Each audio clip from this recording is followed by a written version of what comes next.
વિસ્ટન bridge.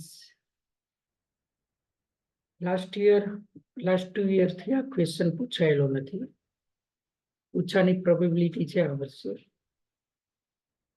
વિસ્ટન bridge એટલે શું તેનો સિદ્ધાંત સમજાવો. તો વિસ્ટન નામના વૈજ્ઞાનિકે આપેલ વિદ્યુત પરિપથનો આકાર પુલ જેવો હોવાથી તેને વિસ્ટન બ્રિજ કહે છે. તો જે આ આકાર છે બ્રિજ જેવો હોવાથી તેને વિસ્ટન બ્રિજ તરીકે ઓળખવામાં આવે છે. આ પરિપથમાં ચતુષ્કોણની ચારેય ભુજામાં 4 અવરોધો R1, R2, R3 અને R4 જોડેલા છે. તેના એક વિકર્ણના છેડા આવેલા 2 શિરોબિંદુ A અને C. This is A, this is C. એની વચ્ચે બેટરી અને વીજકળ જોડીશું, જેને બેટરી આર્મ કહે છે. અને તેના બીજા વિકર્ણના છેડે આવેલા 2 શિરોબિંદુઓ B અને D વચ્ચે ગેલોમીટર જોઈન્ટ કરવામાં આવે છે, જેને ગેલોમીટર ભુજ કહેવામાં આવે છે. તો આકૃતિનું વર્ણન ફરી રિપીટ. વિસ્ટન નામના વૈજ્ઞાનિકે આપેલ વિદ્યુત પરિપથનો આકાર પુલ જેવો હોવાથી તેને વિસ્ટન બ્રિજ કહે છે. આ પરિપથમાં ચતુષ્કોણની ચારેય ભુજાઓમાં 4 અવરોધો R1, R2, R3 અને R4 જોડેલા હોય છે. તેના એક વિકર્ણના છેડે આવેલા બિંદુ A અને C સાથે બેટરી અને વીજકળ, અહીંયા કળ દર્શાવેલી નથી પણ વીજકળ આપણે દર્શાવી શકીએ અહીંયા કળ કે, જેને બેટરી આર્મ કહે છે. બીજા વિકર્ણના 2 છેડા વચ્ચે ગેલોમીટર જોઈન કરવામાં આવે છે, તેને ગેલોમીટર ભુજ કહે છે. આ બેટરી છે એનો આંતરિક અવરોધ 0 લેવામાં આવે છે, આઈડિયલ બેટરી છે. A અને C સાથે બેટરી જોડવામાં આવેલી છે. R1, R2, R3 અને R4 માંથી વહેતા પ્રવાહ અનુક્રમે R1 માંથી I1, R2 માંથી I2, R3 માંથી I3 અને R4 માંથી I4 પ્રવાહ વહે છે. અહીં જોડેલા 4 અવરોધો પૈકી 3 અવરોધોનું મૂલ્ય જ્ઞાત હોય છે. 4 અવરોધો છે R1, R2, R3, એમાંથી 3 અવરોધોનું મૂલ્ય જ્ઞાત છે અને 1 અવરોધ અજ્ઞાત છે. તો હિયર વી ટેક R4 અજ્ઞાત અવરોધ લીધો છે.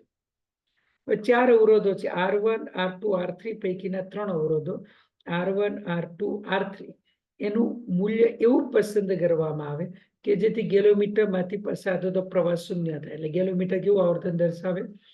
0 આવર્તન દર્શાવે. તો આ સ્થિતિની અંદર બ્રિજ સંતુલિત અવસ્થામાં, સંતુલિત સ્થિતિમાં છે એવું કહેવાય. એનો મતલબ એ ગેલોમીટર 0 આવર્તન દર્શાવે, આમાંથી કોઈ પ્રવાહ પસાર નહીં થાય. I2 જેટલો પ્રવાહ અહીંયા જશે બધો જ I4, અને I1 બધો જ પ્રવાહ I3, મીન્સ કે I1 = I3 અને I2 = I4 જોવા મળશે. તો બ્રિજની સંતુલન સ્થિતિમાં I1 = I3 અને I2 = I4 સંબંધ મળે છે. તો હવે આગળ લૂપનો નિયમ વાપરેલો હતો, તો ક્લોઝ લૂપ લઈએ અહીંયા. તો close loop A, D, B, A માટે.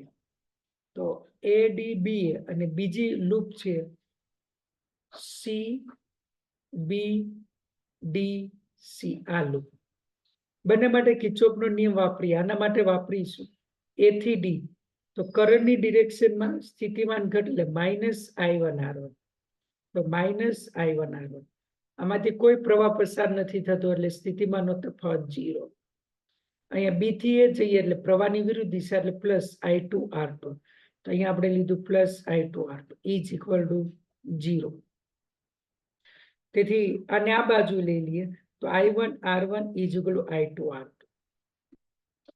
હવે CBDC માટે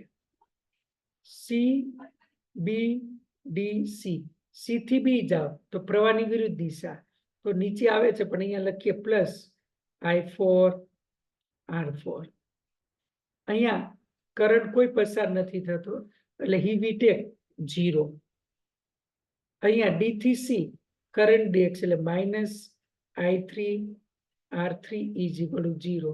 તેથી લખી શકાય I3R3 = I4R4.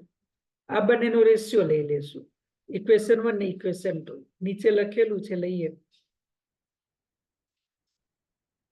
ઇક્વેશન 1 છે અને ઇક્વેશન 2 છે. I2 ઇક્વલ ટુ I3 છે, I3 ઇક્વલ ટુ I1 છે, તો I1 R3 ઇક્વલ ટુ અહીંયા I2 R4 લઈએ અને આને ઇક્વેશન 2 કીધું છે. આ ઇક્વેશન 2.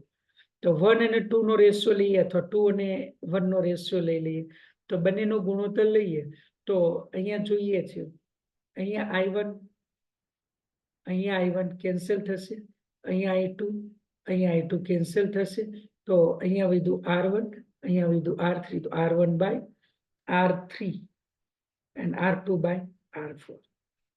Therefore, R2 નીચે લઈ જાઓ તો R1 by R2 equal to R3 ઉપર લઈ જાઓ R3 by R4 અથવા R2 by R1 equal to R4 by R3 લઈ શકીએ છીએ. જે વિસ્ટમ બ્રિજની શરત છે, જે વિસ્ટમ બ્રિજના સંતુલન માટેની શરત છે, જે વિસ્ટમ બ્રિજનો સિદ્ધાંત છે. તો આમ અજ્ઞાત અવરોધ છે એટલે R4 ને સૂત્રણ કરતા બનાવી અને અજ્ઞાત અવરોધ શોધી શકીએ છીએ. તો આમ R1, R2, R3 ને R4 ના મૂલ્યો જ્ઞાત હોય છે, તેથી R4 નું મૂલ્ય R4 બરાબર R3 into R2 by R1 સૂત્ર પરથી આપણે મેળવી શકીએ છીએ. તો આમ આ સિદ્ધાંત પરથી અજ્ઞાત અવરોધનું મૂલ્ય આપણે નક્કી કરી શકીએ છીએ.